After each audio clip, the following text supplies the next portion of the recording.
Look at the rough figure. What we see is that the measurement of only the diagonals is given. There is no information regarding the sides of the rhombus.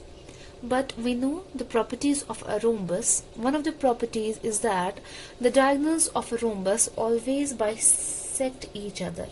They're actually the perpendicular bisectors. That means they cut each other at 90 degree, cutting each other into two equal halves.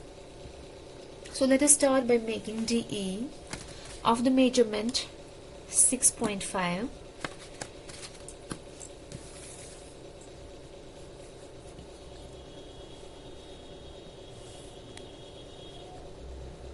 This is one of the diagonals of the rhombus, DE 6.5.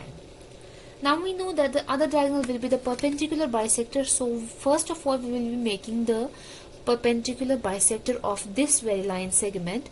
It has already been discussed and explained in the early video how to draw the perpendicular bisectors. So just as a recapitulation, what we will do, we'll set the compass on E and we'll take the radius more than half of 6.5. This is obviously more than half of it. We will be drawing two arcs, both above DE as well as below DE. In the same manner, putting the compass on D, we will again draw two arcs, upside and this side as well, cutting the previous arcs at two distinct points. These 2 points will be, if we join these 2 points, we will get the perpendicular bisector of DE. This for sure will be the other diagonal, but we know the diagonal is of the measurement 5.6, and since the diagonals bisect each other, that means half of 5.6 will lie on this very side and half of 5.6 will lie on this very side. Let us name the point of intersection as O. Now, what will be the half of 5.6? It is going to be 2.8.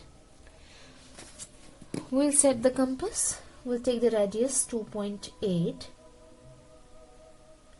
We will be drawing two arcs starting from O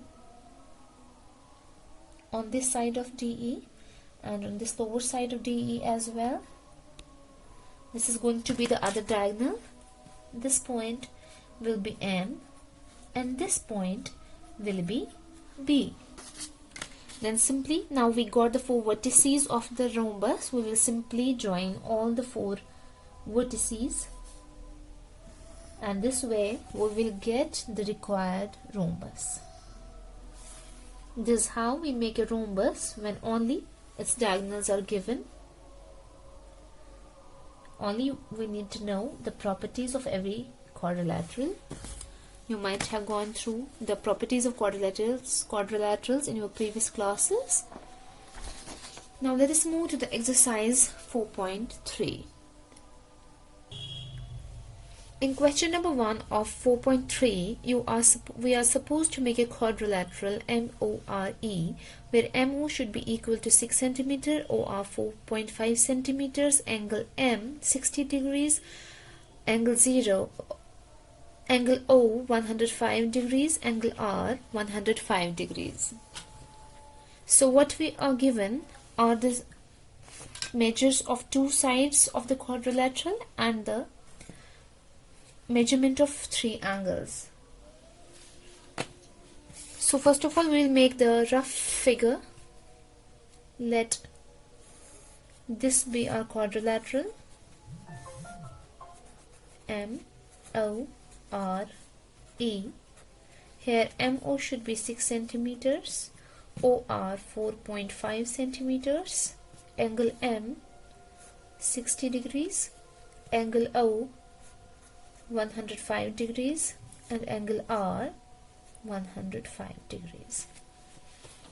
So we shall start by making the base first, and the base here is OR. We'll be making OR of the measurement 4.5.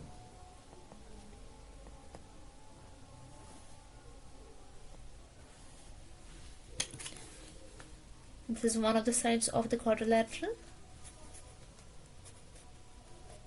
What else we are given? As regards the point M, we are given two informations. That it is 6 centimeters away from O. We have another information that angle O is 105. So what we will do is we will make an angle of 105.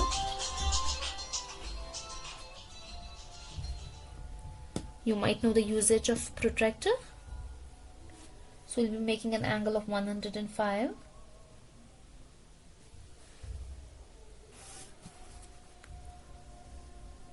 Let us make this ray OX. So this